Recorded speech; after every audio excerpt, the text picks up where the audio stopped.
am shocked by the way the people that we have been in business with are treating us.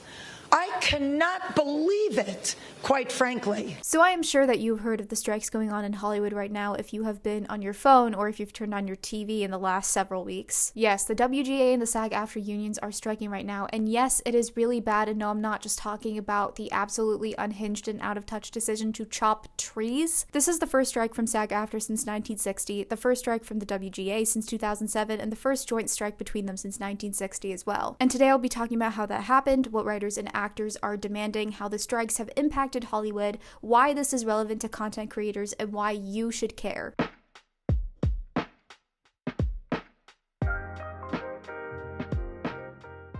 So first, I thought it would be helpful to clarify what the WGA and SAG-AFTRA unions are, in case you did not know. The WGA, or the Writers Guild of America, is a labor union representing the thousands of creators who write scripted series, features, news programs, and other content. So basically, when it comes to all your favorite TV shows and movies, this union negotiates and issues the contracts to help protect all the people who write all of those. SAG-AFTRA, or the Screen Actors Guild American Federation of Television and Radio Artists, is a labor union representing thousands of performers, including actors, singers, dancers, broadcasters, and other media professionals. And they're all striking or refusing to work as a form of protest. Why? To sum it up, they're being treated horribly and they're not getting paid, and a lot of that has to do with streaming. When streaming became a huge thing, there wasn't really like a handbook for how actors and writers should negotiate their contracts, so a lot of their contracts were set up for the cable TV model. With streaming, everything became fast-paced, and creatively it opened doors for sure. We went from having less than 100 shows come out per year to having literally hundreds of shows come out per year. For writers, it was initially a good thing because it allowed more of them to come in, and it also allowed for a bit more diversity among them. Streaming also allowed writers to take more risks in their writing and to go more mature because they weren't restricted by cable TV standards. But it doesn't really work the way it used to. Network TV would begin in September and would run through May for a season of a show typically, and apparently according to Vox that had a lot to do with auto sales and advertising. Writers at the time would know where commercial breaks would be, so they were conformed to structuring their work in a way where they would have to write something right before a commercial break that would make sure that people would tune back in. But because of streaming where there are little to no commercials, there came more freedom in how shows could be structured,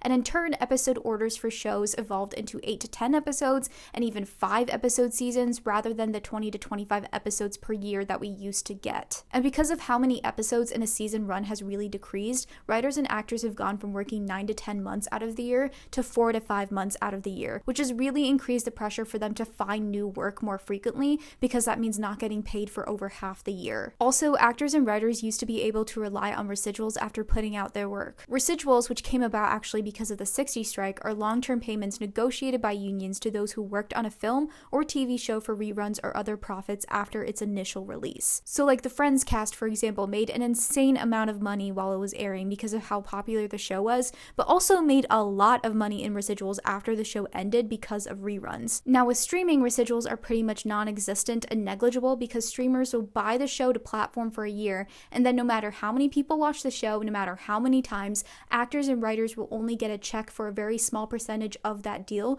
which could end up being a check of 1 cent if anything. It's really important to remember that even though we see rich actors and writers on our TV and in our entertainment news, the vast majority of actors and writers are just trying to pay their bills and keep a decent job. So a huge part of the strike is about fair pay because of this and how actors and writers not only want but need more stability. In addition to better compensation, actors and writers are just asking for better working conditions in general. In terms of the WGA's negotiations, some of the things that they're asking for includes having a requirement of how many writers should be in the writer's room. Like to preserve the writer's room, they asked for a minimum staff of 6 writers in pre-greenlit rooms, and they rejected that proposal. Also, in terms of pension and health, they asked that each member of a team gets pension and health contributions as if they were writing as an individual, and that was also rejected, and they refused to make a counteroffer. And then in terms of AI, they were asking to regulate the use of artificial intelligence on projects, so they were asking that AI does not write for them, they were asking that they don't use their work to train AI, and that was all rejected. And in terms of the SAG-AFTRA negotiations, which is much longer, so bear with me here, one of the things they asked for is better relocation allowance, so when any employees have to move somewhere else and essentially live somewhere else for a long period of time for a project,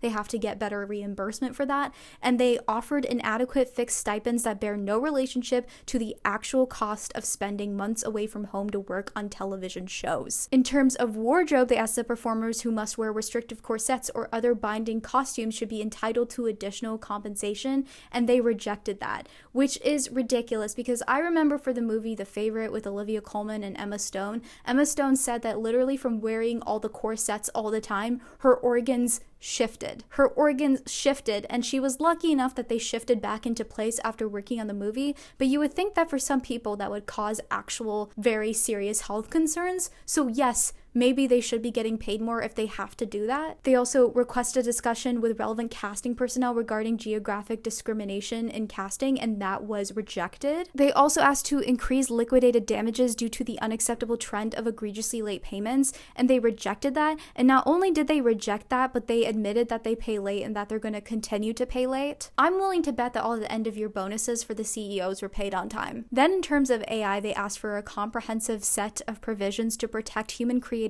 work and require informed consent and fair compensation when a digital replica is made of a performer and the like, and that was failed to be addressed. And the last example I'll give is under the section safety, and this one is going to be really ridiculous. They asked for increased penalties for not providing meal breaks to their workers, which is something that hasn't been updated since 1961. That was rejected. They also asked to increase the penalties for not allowing performers actual breaks in between work periods. That was rejected as well. So yeah, studios and CEOs have the money to meet these demands, and they're not doing so for no good reason. Some of them have outright called the demands unrealistic. So this morning, the CEO of Disney went on TV and said that what writers and actors are asking for is not realistic because they just don't have enough money to pay us.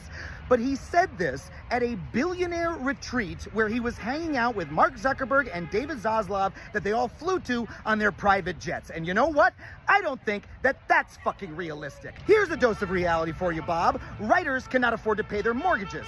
Actors are not able to make a living in Los Angeles anymore. That is reality to us, not flying around on private jets. And until you accept that reality, we are going to be out here on the picket lines withholding our labor, depriving you of your product, and you will not make another dollar off of us until you come back to the table and face reality and negotiate with us as you have refused to do. And until you do that, there will be no acting and no writing. So that's how we ended up here. And we're already starting to see the impact of the strikes on Hollywood. TV show productions like Stranger Things, Euphoria, The Last of Us, and The White Lotus have all been delayed because of the strikes. Movies like Deadpool 3, Challengers, and It Ends With Us have also been delayed. We're also expected to see a hike in unscripted content, so reality shows, variety shows, and game shows are all covered by the SAG-AFTRA National Code of Fair Practice for Network Television Broadcasting, which is different from the Film and TV Collective Bargaining Agreement that's driving the strike. Unscripted work that doesn't involve members of the WGA or SAG-AFTRA will continue to be produced, such as Dancing with the Stars and reality dating shows. So while the productions of shows and movies have been halted, you can still expect to get your next season of Love is Blind, I guess. However, that doesn't mean that those involved in unscripted shows won't want to protest in solidarity themselves. We could also see a surge in indie films. SAG-AFTRA has given permission to a small number of indie producers via interim agreements, but to do so, they have to be quote-unquote truly independent, which means that they can't be affiliated with any struck studio, they can't have a distribution deal, and they can't get financial backing from a mini major or major company. So it's possible that we'll see a lot more stuff from small independent filmmakers. And I just want to point out that it's very telling that small independent filmmakers